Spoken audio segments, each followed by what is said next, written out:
என்னை நேசித்தீரே, எனக்காக உம் ஜீவன் தந்தவரே. நேசித்தீரே, என்னை நேசித்தீரே, எனக்காக பாவ பலியானீரே. நேசித்தீரே, என்னை நேசித்தீரே, எனக்காக உம் ஜீவன் தந்தவரே. நேசித்தீரே, என்னை நேசித்தீரே, எனக்காக பாவ பலியானீரே.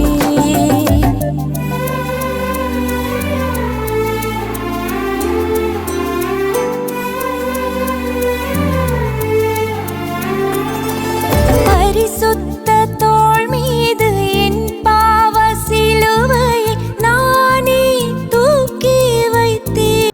கிறிஸ்துவுக்குள் மிகவும் பிரியமான என் அன்பு சொந்த பந்தங்களே, கடந்த 2 மாத காலமாக நம்மை கண்மணி போல பாதுகாத்து வழிநடத்தி வந்த நம்முடைய அருணாதர் இயேசு சுவாமிக்கு கோடான கோடி நன்றி. இந்த 3வது மாதத்தை அடியெடுத்து வைக்கும்படியாக தகப்பன் நமக்கு அனுகூலம் பாராட்டி இருக்கிறார். இந்த நாள் அநேக உபவாசத்தை ஏறெடுப்பீங்க. 40 நாட்கள் கடவுளுக்காக உங்களை அர்ப்பணிப்பீங்க. ரொம்ப சந்தோஷம், அதில் ஒரு மகிழ்ச்சி. ஏன் இந்த 40 நாள் நம்ம உபவாசம் எடுக்கிறீங்க? என்ன காரணம் இல்லையா? நீங்கள் என்ன பண்ணீங்க? எனக்காக ஆண்டவர் இதை செய்த நாள் அதை நான் செய்கிறேன். சரி, அப்போது 40 நாட்கள் செய்து முடிச்சிட்டா அவருக்கு உண்டானது சரிப்படுத்திட முடியுமா? சிந்தித்து பார்க்கணும். உலக மனிதர்கள் செய்வதைப் போலும் பின்பற்றுவதைப் போலும் நாம் எதையும் செய்யக்கூடாது என்று வேதம் சொல்லுகிறது. இது அவர் தன் ஜனங்களுக்காக, தன் மக்களுக்காக, தன் பிள்ளைகளுக்காக தெரிந்து கொண்டிருக்கிற அவர்களுக்காக தன்னை அர்ப்பணித்து வெற்றி சிறந்த மகிழ்ச்சிகரமான ஒரு நாள். இது துக்கத்தின் நாட்கள் அல்ல, இது வேதனைக்குரிய நாட்கள் அல்ல,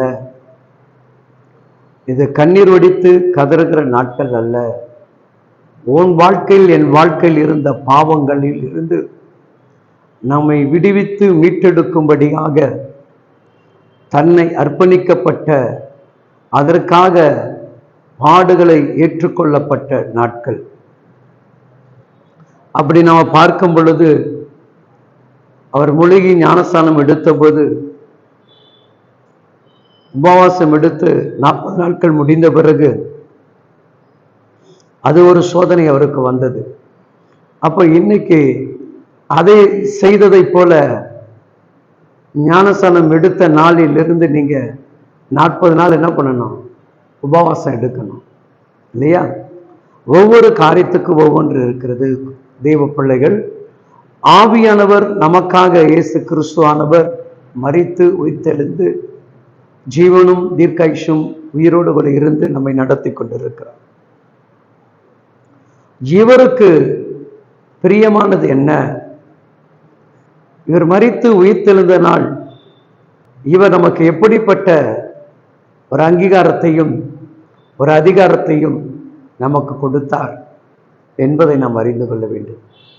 எபேசியர் 1ஆம் அதிகாரம் 6வது வசனம் இந்த மாதத்தில் நமக்கு தேவன் வாக்கு தத்துவமாக தருகிறார். தம்முடைய தயவுள்ள சித்தத்தின்படி நம்மை இயேசு கிறிஸ்துவுக்கு மூலமாக அவர் எப்படி ஆக்கியிருக்கிறாரா? மகனாக, மகளாக என்று முன்குறித்து வைத்திருக்கிறார். சொந்த பிள்ளைகளாக, இரத்தத்தினால், விலையேற பெற்ற ஜீவ இரத்தத்தினால் உன்னையும் என்னையும் தன் சொந்த பிள்ளையாக சம்பாதித்து வைத்திருக்கிறார். தயவுள்ள சித்தத்தின்படி, அவருடைய இரக்கத்தின்படி, அவருடைய அன்பின்படி, அவர் நம் மீது வைத்திருக்கக்கூடிய அந்த பாசம். அதற்கு தான் இந்த சிலுவை அவருக்கு பரிசாக கொடுத்தார்கள். ஆனால் அதை முத்தமிட்டு வெற்றியை சிறந்தார். தேவன் சொல்லுகிறார், இன்றைக்கு நீ என்னுடைய மகனாக மகளாக இருக்கிறாய், உனக்காக நான் பாடுபட்டேன், துக்கத்தை அனுபவித்தேன், நீ திரும்ப எந்த ஒரு பாவத்திலும் சாபத்திலும் விழுந்து விடக்கூடாது. என் ரட்சிப்பை அடைந்த பிறகு, என்னுடைய மகனாக மகளாக நீ ஆன பிறகு உன் வாழ்க்கைகள் என்னை நோக்கி மட்டுமே இருக்கணும். எனக்கு பிரியமானது, என் சித்தத்தை நிறைவேற்றக்கூடியவனாக நீ காணப்பட வேண்டும். என் அன்பு தெய்வ பிள்ளைகளே, இந்த நாட்கள் தேவனுடைய மகனாக மகளாக உங்களை அங்கீகரித்து வைத்திருக்கிறார். அப்படிப்பட்ட நீங்கள் உங்கள் தகப்பனை கனப்படுத்த வேண்டும். உங்கள் தகப்பனுக்கு உண்டானதை இந்த பூமியில நீங்கள் செய்து முடித்து விட வேண்டும். அவர் உனக்கும் எனக்கும் இந்த பூமியில கொடுக்கப்பட்ட பொறுப்பு மிகப்பெரியது. நாம் மட்டுமே சுயமாக வாழ்ந்து சந்தோஷத்தை போவதற்காக தேவன் நமக்கு இந்த மகன் மகன் என்கின்ற அங்கீகாரத்தை கொடுக்கவில்லை. பலரை நாம் வாழ்க்கை மீட்டெடுத்ததை போல பல குடும்பங்களையும் மீட்டெடுக்க வேண்டும் என்பது என் தகப்பனுடைய நோக்கமாகவும் சித்தமாகவும் இருக்கிறது. அதற்கு இந்த நாட்கள் நீங்கள் யாவரும் அவருக்கு பிரியமானதை செய்வதை சிந்திங்க. இந்த நாட்கள் எதற்காக நாம் உபவாசிக்க வேண்டும், எதற்காக நம் காரியத்தை செய்ய வேண்டும்? 40 நாள் நம்ம கறியை வெறுக்கிறோம், 40 நாள் தலையில பூ வைக்கிறத வெறுக்கிறோம், இதெல்லாம் நீங்க செய்றீங்க. அப்ப இந்த 40 நாள் கடவுளுக்காக இதை செய்த நீங்கள் வருடம் முழுதும் தேவனுக்கு பிரியமில்லா காரியத்தை செய்யக்கூடாது என்பதுல நீங்க மிகவும் தெளிவாக இருக்கணும் அல்லவா? பைபிளில் ஆவியானவர் எங்கேயும் நமக்கு இந்த மாதிரி காரியங்களை போதிக்கல. அவர் சொல்லுகிற காரியம், நான் விட்டு போன பணிகளை உங்கள் மூலமாக தொடருவேன், இவைகளை காட்டிலும் மேலான காரியங்களை நீங்கள் செய்ய வேண்டும் என்பதற்காக என்னுடைய வல்லமையின் கிருபையினால் உங்களை நிரப்புகிறேன். மனிதர்கள் உன்னை மனிதனாக பார்க்காதபடி என்னுடைய மகனாக மகளாக பார்க்கும்படியான எனக்குள் இருக்கக்கூடிய பரிசுத்த ஆவியை உன் மீது ஊற்றி என் சித்தத்தை நிறைவேற்றும்படியாக நான் உன்னை செயல்படுத்துகிறேன் என்று சொல்லி நம்முடைய தகப்பன் இந்த நாட்கள் நமக்கு அப்படிப்பட்ட அனுகூலமான ஆவியை கொடுத்திருக்கிறார். அப்போ நாம் யாவும் எதை செய்ய வேண்டும்? நம்முடைய இருதயங்கள் எதை செய்ய வேண்டும்? எனக்காக மரித்து இரத்தம் சிந்தின இந்த கிறிஸ்துவை குறித்து அநேகருக்கு முன்பாக நான் சாட்சியோடு சொல்ல வேண்டும் அல்லவா? அவரை குறித்து நான் அதிகமாக ஜனங்களிடத்தில் கொண்டு போய் சேர்க்க வேண்டும் அல்லவா? ஒரு காலத்துல நானும் பாவத்திலும் சாபத்திலும் விழுந்து கிடந்தேன். பாவியாக இருந்த என்னை இந்த பரிசுத்தமான ஜீவ ரத்தமானது என்னை மீட்டெடுத்து இன்றைக்கு உங்க மத்தியில நிறுத்திருக்கிறது என்று சொல்லுவோம் என்று சொன்னால், அதற்காக தான் அன்றைக்கு எனக்காக என் தகப்பன் சிலுவையிலே மரித்தார். அவர் மரித்த நோக்கத்தை அறிந்து கொள்ள 20 ஆண்டு காலமாக ஆகிறது. 20 வயதுக்கு மேல் இந்த ஆண்டவர் எனக்காக மரித்தார் என்கின்றதை உணர முடிந்தது. 22 வயதுக்கு பின்புதான் இவரை முழுமையாக என் சொந்த தகப்பனாக ஏற்றுக்கொள்ள முடிந்தது. அதுவரைக்கும் இந்த உலகத்துடைய பாவங்கள் சாபங்கள் என்னை மேற்கொண்டிருந்தது. அநேக பாவியை போல் நான் காணப்பட்டேன். அநேகருக்கு முன்பாக வெறுக்கப்பட்டவனாக ஒதுக்கப்பட்டவனாக என்னை பார்க்கும் பொழுது அநேக நிந்தைகளாக காணப்பட்டது.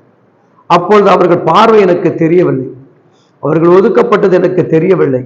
எப்பொழுது என் ஆண்டவராக இயேசு கிறிஸ்துவின் இரத்தத்தினால் நான் மீட்கப்பட்டேனோ அன்று முதல் இன்று வரைக்கும் ஒவ்வொரு பார்வைக்கும் அர்த்தத்தை தேவன் காமித்துக் கொண்டிருக்கிறார். ஒவ்வொரு சூழ்நிலையும் இதை அறிந்து புரிந்து கொள்ளக்கூடிய வாய்ப்புகளை என் தகப்பன் ஏற்படுத்தி கொண்டிருக்கிறார். என்னை கேட்டுக்கொண்டிருக்கிற என் அன்பான தெய்வ பிள்ளைகளே, உன் வாழ்க்கையும் அப்படித்தானே மீட்கப்பட்டு இருக்கிறது. உன்னுடைய பாவ வாழ்க்கையை மீட்டெடுத்தார் அல்லவா?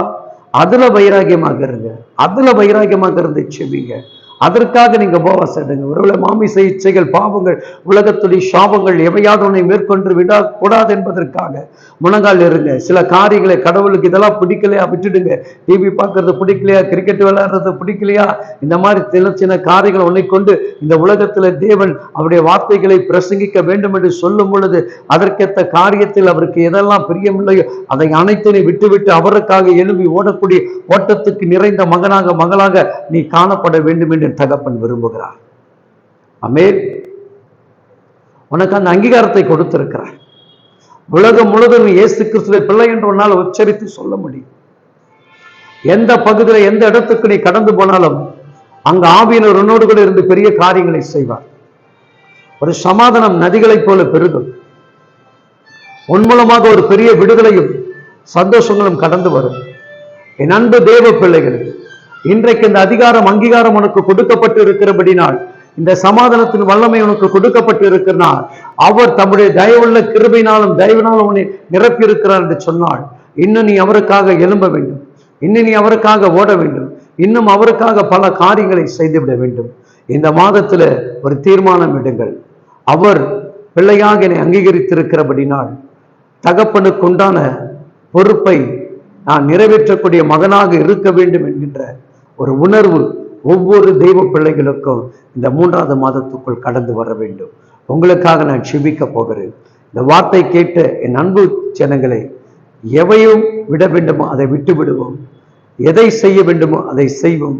தெய்வன் கூட இருந்து பெரிய காரியங்களை செய்வார். ஜெபிப்போமா? மகா பரிசுத்தம் இரக்கமுள்ள எங்கள் அன்பு தகப்பனே, உம்முடைய அன்பின் கரத்தினால் இந்த வேலையை ஒப்பு கொடுத்து செபிக்கிறோம். இந்த 3வது மாதத்தில் உம்முடைய பிள்ளைகளுடைய வாழ்க்கையில் சந்தோஷம், சமாதானம், மகிழ்ச்சி, சுக பலன், ஜீவன், பாதுகாப்பு, கிருபைகள் பெருகட்டு. இவர்கள் உம்மை குறித்து, உம்முடைய நாமத்தை குறித்தும் அநேகருக்கு சொல்லக்கூடிய தேவ பிள்ளைகளாக இவர்கள் மாறட்டும். இவர்களை இன்னும் தனித்துவமாக எடுத்து பயன்படுத்துங்கள்.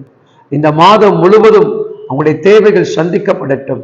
பிள்ளைகள் படித்து எக்ஸாம் எழுதி நல்லபடியாக பாஸாக கர்த்தர் அனுகூலம் செய்திருக்கிறீங்க.